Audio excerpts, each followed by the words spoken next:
Hello friends, Radhe Radhe. কেমন আছো সবাই? আশা করি ভালো আছো, সুস্থ আছো। আমরাও কিন্তু বেশ ভালো আছি। আর আজকে কিন্তু অনেকটা ভোর থেকেই ব্লগটা স্টার্ট করেছি। এখন বাজে ওই 5:45 মতন। আর আজকের ব্লগটা হয়তো অনেকটাই ছোট, তবু তোমাদের সাথে শেয়ার করলাম, যেহেতু আজকে পুজোর দিন, বিপত্তারিণী পুজো আমাদের। তো যাই হোক, দেখো ভোর 6টার সময় কিন্তু এই যে পুচকুসোনা চলে এসছে। আমি নিজে ফ্রেশ হয়ে বাসি কিছু কাজকর্ম সেরে যেই কাজ করতে শুরু করেছিলাম, সেই দেখছি পুচনসোনা চলে এসছে। তো যাই হোক, ওকে নিয়ে একটু খেলা করে তারপর কিন্তু আমি ঘরের সমস্ত কাজগুলো তাড়াতাড়ি করে নিয়েছিলাম। যেহেতু আজকে আমাদের বাড়িতে ভোগ হয়, তারপর অনেক লোক আসে মানে পুজোতে, তারপর ননদেরা আসে, তাদের খাবার বানানো, অনেক কাজ আছে। তো দেখো, এখনও নিজের কাজ করুক আর আমি এদিকে ঘরগুলো যা যা আছে সেগুলো ডাস্টিং করে নেবো তাড়াতাড়ি।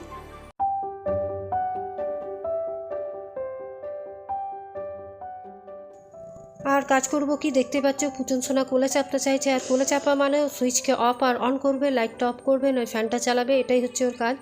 আর কাজ ছেড়ে এসব কাজ করা মানে অনেক অযথা 10 মিনিট বেকার। তো যাই হোক, তার জন্য ওকে আমি বাড়িতে দিয়ে এলাম, তারপর আমি নিজের কাজ শুরু করলাম। আর এদিকে দেখো, এখন জানলা দরজা কিছু খোলা হয়নি, আমি ব্রাশও করিনি। তো তার জন্য ভাবলাম আগে সমস্ত কাজ এগিয়ে নিই, তারপর ঘরের যা যা কাজ আছে সেগুলো করব। তো সকাল সকাল তো প্রতিদিন ওঠা অভ্যাস আছে, কিন্তু আজকে একটা চাপ আছে বলে তাড়াতাড়ি করে নিতে হচ্ছে।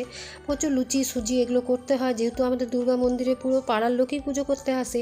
আর আমার যে যা বাসুরেরা আছে তারা থালা সাজায়, বিপত্তারিণী যারা করো তারা অবশ্যই জানবে।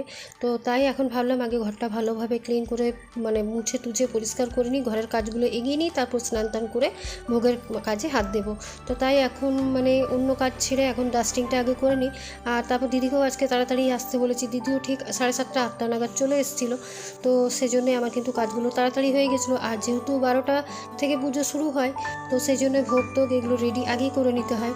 আর থালা সাজাতে হয় বলে সেটাও একটা চাপ থাকে।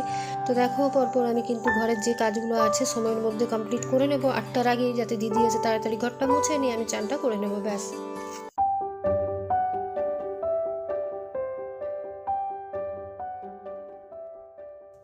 আর জানো তো, এই পুজোর সময় দিনগুলোতে কিন্তু ভালোই লাগে, যেহেতু বাড়ির সব লোকই আসে সেই জন্যেই।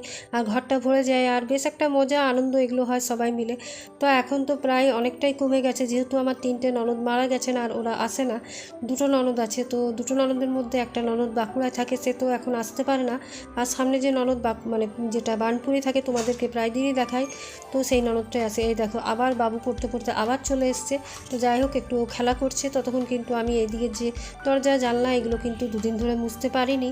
ও মাঝে মাঝে একটু এই ওয়েদারের জন্য জানো তো শরীরটা খারাপ লাগছে, তখন আর কাজের একদমই এনার্জি পাচ্ছি না। তো আজকে ভাবলাম না, যখন লোকজন আসবে ধুলো ধুলো লাগছে, দেখতেও বড্ড বাজে লাগছে। তো তাই ঘরের যেটুকু ফার্নিচার আছে এগুলো ভালোভাবে আমি ক্লিন করে নিলাম।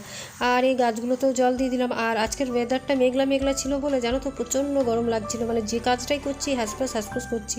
আর সকাল থেকে তো শুধু শরবত খেয়েছিলাম, আর কিছু খাইনি। পুজো হওয়ার পর তারপরেই খাবার খেয়েছিলাম।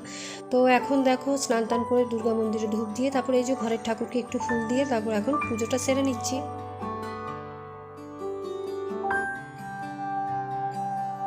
সমস্ত কাজের মাঝে আমরা কিন্তু গৃহিণীরা এই কাজগুলো কিন্তু বাদ দিয়ে দিই, নিজের যত্ন একদমই করি না। আমি কিন্তু আগে করতাম না, যা পারতাম তাই মেখে নিতাম, যা পারতাম সেরকমভাবেই থাকতাম। ক্রিম যে লাগাতে হবে, সানস্ক্রিন লাগাতে হবে, তা একদমই করতাম না। কিন্তু ইদানিং আমি সব কিছু নিজেকে চেঞ্জ করেছি, নিজের লাইফস্টাইল পুরোটাই চেঞ্জ করেছি। সেই জন্য এখন কিন্তু আমি সানস্ক্রিন যেমনই যতই সময় হয়ে যাক, আমি কিন্তু অবশ্যই লাগিয়ে থাকি। আর গামছাগুলোকে এখন বাইরে মেলতে পারছি না, যেহেতু বাইরে লোকজন আসা যাওয়া করছে, তার জন্য এখন ঘরের মধ্যেই মেলে দিলাম। আর তারপর এদিকে এখন নিজে রেডি হব রান্না বান্নার কাজে। তো এদিকে দেখো, দিদিও চলে এসছে কাজে। আর এ দেখো, পুজো তো শুরু হয়ে গেছে, 12টার থেকে মেনলি পুজো হয়, কিন্তু আমাদের এখানে 8টা 8:30 থেকে যারা পুজো করায় তারা কিন্তু চলে আসে। তো সিঁদুর লাগিয়ে মুখটার অবস্থা দেখতেই পারছো। আর এদিকে এই যে ননদের মেয়ে, তারপর নাতি, এরাও চলে এসছে। তো ওদেরকেও মিষ্টি টিষ্টি জল টল দিয়ে তারপর আমি এখন রান্নাঘরে যাব। আর রান্নাঘরে এখন রান্নাটা চাপিয়ে নিই। আর আজকে রান্নার মধ্যে তো লুচি তরকারি খাওয়া হয়, তো ওই আলুর দম করেছিলাম, আর কুমড়োর তরকারি করেছিলাম, আর লুচি আর সুজি, এগুলো তো ছিলই ঠাকুরের প্রসাদের মধ্যে, মিষ্টি টিষ্টি তো এগুলো আছেই। তো যাই হোক, এখন এই যে তোমার কুকারটা চাপিয়ে দিই। আর এখন সময় জানো কটা বাজে? এখন সময় হচ্ছে তোমার প্রায় 11:30 মতন। আজকে অনেকটাই দেরি করেই খাবার দাবার বানিয়েছি, আর প্রচুর লোকজন, তো কথাবার্তা বলতে বলতে অনেকটা সময় পেরিয়ে যায়। আর এখন তোমাদেরকে এই যে দুর্গা মন্দিরে নিয়ে এলাম। মেন দুর্গার ঘটের ওখানে কিন্তু আমরা ঠাকুরকে করি না, আমরা এদিকে যে ঘট একটা পেতে তারপর কিন্তু আমাদের বিপত্তারিণী পুজো হয়।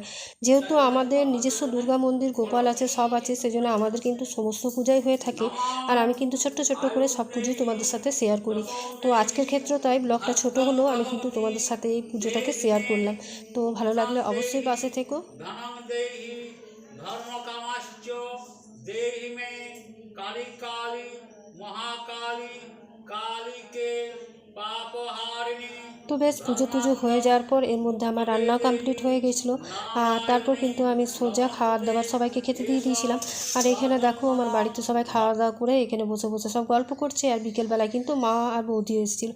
তো যাই হোক, আজকের ব্লগটা এখানেই শেষ করলাম। কালকে আবার একটা নিউ ব্লগ নিয়ে আসবো। টাটা।